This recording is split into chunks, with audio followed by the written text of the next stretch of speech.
সবাইকে স্বাগত দীপ্ত সন্ধ্যার সংবাদে। সাথে রয়েছে দোলা ডলরেস। শুরুতেই জানাবো সংবাদ শিরোনাম। ট্রাইব্যুনালে আরেকটি ফোন আলাপ জমা, সমন্বয়কদের খাওয়ার ছবি প্রকাশ করেন ডিবি প্রধান হারুন, হারান পদ। ছবি তুলে বাইরে পাঠাতে জি স্যার ছবি তোলা প্লাস হলো বিবৃতিটা প্রকাশ ছবিটা নিজের কাছে রেখে দিবা। এটা না ওনারা তো বলছে প্রকাশ করার জন্য স্যার। মনির স্যার এসবি চিফ স্যার জিজ্ঞাসা করেন স্যার। ইরানের হামলার ভয়ে খাবার গাড়িতে চড়ে ও উড়োজাহাজ পাল্টে তুরস্ক ছাড়েন ট্রাম্প, স্বীকার করলেন নিজেই। অস্ট্রেলিয়ার বিপক্ষে টেস্ট পরীক্ষায় কাল মাঠে নামবে বাংলাদেশ, সাদা পোশাকে রঙিন পারফরমেন্সের প্রত্যাশা।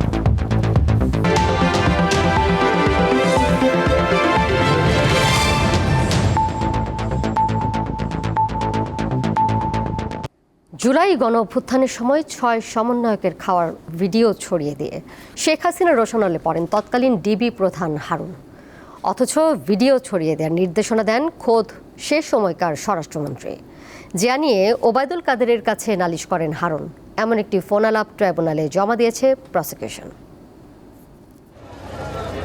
জুলাই গণ অভ্যুত্থান চলাকালে 6 সমন্বয়ককে ডিবি কার্যালয়ে তুলে নেওয়া হয়। সে সময় তাদেরকে খাওয়ানোর ছবি ডিবি প্রধান হারুন নিজেই প্রকাশ করেন। এ ঘটনায় তার পদ থেকে সরানোর নির্দেশ দেন তৎকালীন প্রধানমন্ত্রী শেখ হাসিনা। 2024 সালের ওই ঘটনায় আওয়ামী লীগের সাধারণ সম্পাদক ওবায়দুল কাদের ও ডিবি প্রধান হারুনের কথোপকথনের অডিও বুধবার ট্রাইব্যুনালে উপস্থাপন করা হয়। স্যার হারুন কি তুমি স্যার আমি করতে আবার খাওয়াই ওই ছবি কেন তুমি? না এই খাওয়ার ডিসিশনটা কে দিয়েছে স্যার? আমার স্বরাষ্ট্রমন্ত্রী, আমার এসবির চিফ, এরা দিয়েছে খাওয়ানোর জন্য। তারা নির্দেশ দিলে তোমাকে ছবি তুলে বাইরে পাঠাতে। জি স্যার ছবি তোলা প্লাস হলো বিবৃতিটা প্রকাশ। ছবিটা নিজের কাছে রেখে দিবা। এটা না ওনারা তো বলছে প্রকাশ করার জন্য স্যার। মনির স্যার এসবি চিফ স্যার জিজ্ঞাসা করেন স্যার। মনির স্যার বলছে কিনা।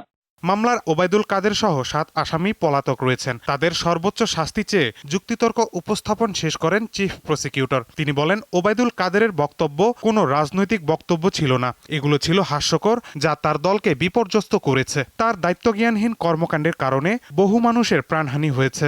আওয়ামী লীগের যে সেক্রেটারি জেনারেল অর্থাৎ ওবায়দুল কাদের, তিনি বাংলাদেশের ইতিহাসে একজন রাজনৈতিক জোকার বা পলিটিক্যাল ক্লাউন। কারণ তিনি তার যে বিভিন্ন সময়ের যে ডায়ালগ, কথাবার্তা, এটা কখনোই কোনো একজন রাজনৈতিক নেতা সুলভ কোনো বক্তব্য নয়, হতে পারে না। তিনি একজন টিকটকার হিসাবে তাকে সকলে অবহিত করেন। এরকম একটা জোকারকে একটা দলের সাধারণ সম্পাদক করে দলটাকে বিপর্যস্ত করেছেন, এবং শুধু দলকে বিপর্যস্ত না, তার এই দায়িত্বজ্ঞানহীন বক্তব্য কর্মকাণ্ডের কারণে আজকে সারা বাংলাদেশে 1400 মানুষ শহীদ হয়েছে। সকল আসামির সর্বোচ্চ শাস্তির পাশাপাশি তাদের সম্পত্তি বাজেয়াপ্তের দাবিও জানান তিনি। সব কিছু মিলিয়ে এইটাই আমরা প্রসিকিউশনের পক্ষ থেকে একটা ওয়েল প্রুভড কেস, আমরা সন্দেহাতীতভাবে এই কেসটি সাক্ষ্য প্রমাণ দিয়ে, তথ্য প্রমাণ দিয়ে আমরা প্রমাণ করতে পেরেছি। তাদের বিরুদ্ধে আমরা সর্বোচ্চ শাস্তি দাবি করেছি। পাশাপাশি আমরা তাদের সকল সম্পত্তি বাজেয়াপ্তির আদেশ চেয়েছি। আন্তর্জাতিক অপরাধ ট্রাইব্যুনাল 2 এর চেয়ারম্যান বিচারপতি নজরুল ইসলাম চৌধুরীর নেতৃত্বে গঠিত বেঞ্চে ওসমান হাদিসহ 28 জন সাক্ষীর সাক্ষ্য নেওয়া হয়েছে এই মামলায়। সেই সাথে বাজিয়ে শোনানো হয় একাধিক phone call record. Mahidur Rahman, Deepto সংবাদ, ঢাকা। সুপ্রিম কোর্টের এজলাসে গণমাধ্যম কর্মীদের প্রবেশে নিষেধাজ্ঞা অবিলম্বে প্রত্যাহারের দাবি জানিয়েছেন ঢাকায় কর্মরত সাংবাদিকরা। দুপুরে সুপ্রিম কোর্টে কর্মরত সাংবাদিকদের সংগঠন ল রিপোর্টার্স ফোরাম আয়োজিত অবস্থান কর্মসূচিতে তারা এই দাবি জানান। অবিলম্বে দাবি মানা না হলে আরও কঠোর কর্মসূচি পালনের হুঁশিয়ারি দেন সাংবাদিক নেতারা। দীর্ঘ 8 মাস গণমাধ্যম কর্মীদের জন্য বন্ধ সুপ্রিম কোর্টের হাইকোর্ট ও আপিল বিভাগের বিভিন্ন এজলাস কক্ষ। এর মধ্যে প্রধান বিচারপতির নেতৃত্বে গঠিত আপিল বিভাগও রয়েছে। ফলে গুরুত্বপূর্ণ বিভিন্ন মামলার বিচারিক কার্যক্রম সরাসরি পর্যবেক্ষণ ও সংবাদ সংগ্রহ করতে পারছেন না সাংবাদিকরা। বিষয়টি নিয়ে সুপ্রিম কোর্ট কর্তৃপক্ষের দ্বারস্থ হয়েও কোনো সমাধান পাওয়া যায়নি। বারবার আশ্বাস দেওয়ার পরও কার্যকর কোনো ব্যবস্থা নেয়নি সুপ্রিম কোর্ট প্রশাসন।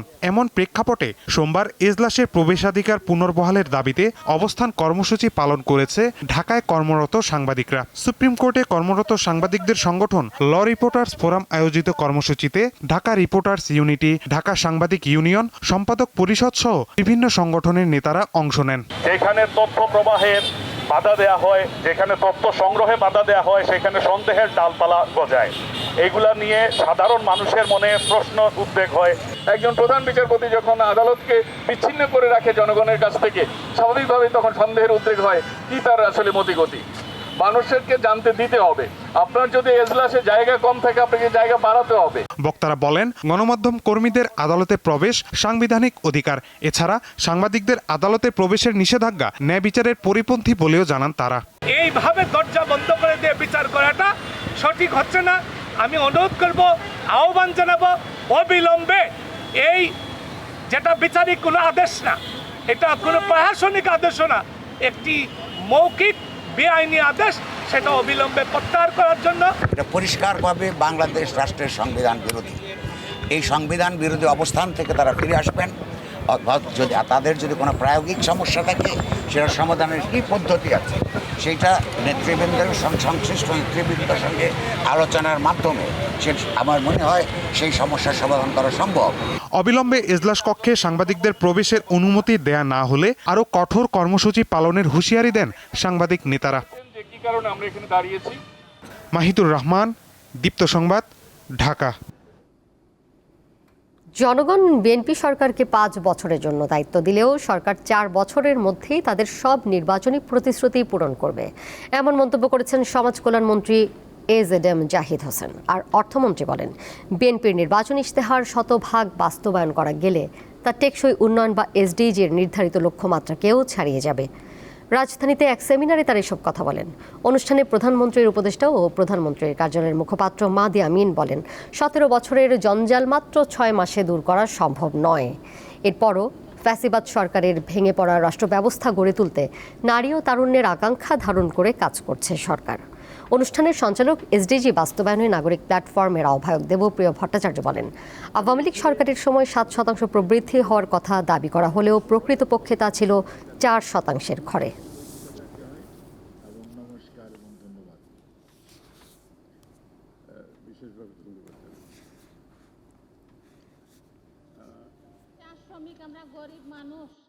আমরা ভাই 17 বছরের জন্য ক্ষমতায় আসিনি, আমাদেরকে 5 বছরের জন্য ম্যান্ডেট দিছে।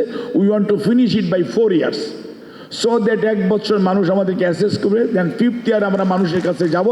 ইয়েস, আমরা এই কমিট করেছিলাম আপনাদের কাছে before election. This is our performance, now you need to decide. যদি আমরা পুরো ম্যানিফেস্টো বাস্তবায়ন করতে পারি, SDGর বাইরেও অনেক কিছু কাজ এই ম্যানিফেস্টোর মধ্যে আছে।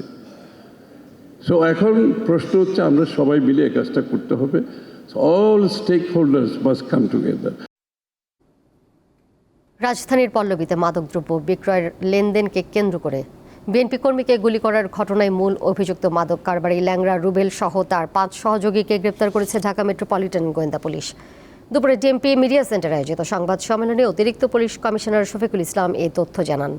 এছাড়া অপর এক প্রশ্নের জবাবে উত্তরায় প্রধানমন্ত্রীর খালাতো ভাইয়ের পাম্পের কোটি টাকা ডাকাতির ঘটনায় তদন্ত চলছে বলেও জানান ডিবি প্রধান।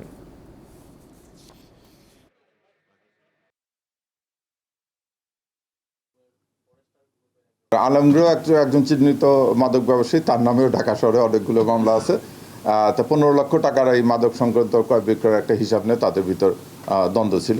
এখানে কোনো রাজনৈতিক তকমা দিয়ে কেউ পার পাবে না। অপরাধের সঙ্গে যে জড়িত হবে তার অন্য কোনো পরিচয় আমরা আমলে নেব না। রাষ্ট্রপতি নির্বাচনে মনোনয়নপত্র জমা দেওয়ার সময় শেষ হচ্ছে আগামীকাল বৃহস্পতিবার। এখন পর্যন্ত ক্ষমতাসীন দল বিএনপি ও বিরোধী দল জামায়াত নেতৃত্বাধীন 11 দলীয় জোটের পক্ষ থেকে মনোনয়নপত্র সংগ্রহ করা হয়েছে। 11 দলীয় জোটের প্রার্থী হিসেবে শরিক দল এলডিপির প্রেসিডেন্ট অবসরপ্রাপ্ত কর্নেল অলি আহমদের নাম প্রকাশ করা হয়েছে, কিন্তু ক্ষমতাসীন দল বিএনপির পক্ষ থেকে এখন পর্যন্ত প্রার্থী ঘোষণা করা হয়নি। তবে সম্ভাব্য প্রার্থী হিসেবে বিএনপি মহাসচিব মির্জা ফখরুল ইসলাম আলমগীরের নাম শোনা যাচ্ছে। এদিকে মনোনয়ন বাছাই করা হবে আগামী রোববার। প্রত্যাহারের শেষ সময় 18 আগস্ট। সংসদ অধিবেশন কক্ষে ভোট গ্রহণ হবে 20 আগস্ট বৃহস্পতিবার দুপুর 2টা থেকে বিকেল 5টা পর্যন্ত। এরই মধ্যে সংসদের বিশেষ বৈঠক আহ্বান করে গেজেট প্রকাশ করেছে নির্বাচন কমিশন।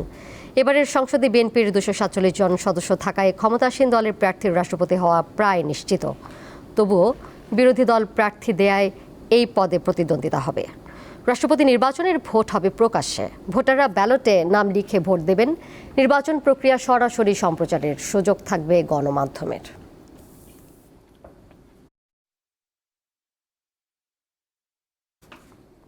আন্তর্জাতিক প্রসঙ্গ, ইরানের হামলার আশঙ্কায় গোপনে উড়োজাহাজ বদল করার বিষয়টি স্বীকার করেছেন যুক্তরাষ্ট্রের প্রেসিডেন্ট ডোনাল্ড ট্রাম্প।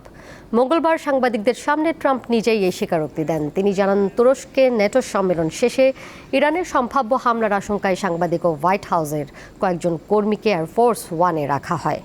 পরে নিরাপত্তা বাহিনী ও সামরিক কর্মকর্তাদের পরামর্শে খাবার সরবরাহকারী একটি ট্রাকের মাধ্যমে তাকে অন্য একটি সামরিক বিমানে সরিয়ে নেওয়া হয়।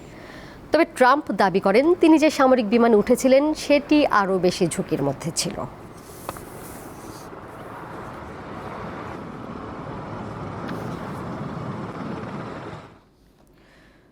যুদ্ধ অবসান কিংবা চুক্তির বিষয়ে যুক্তরাষ্ট্রের প্রেসিডেন্ট ডোনাল্ড ট্রাম্পকে বেশ বিভ্রান্তিতে ফেলেছেন ইরানের নেতারা। তাদের কৌশল বুঝতে অনেকটা হিমশিম খাচ্ছেন মার্কিন প্রেসিডেন্ট। ইতিহাস ঘাটলে দেখা যায় শুধু ট্রাম্প নন, আরও অনেক মার্কিন প্রেসিডেন্টকে গোলক ধাঁধায় ফেলেন পারস্যের দেশটি।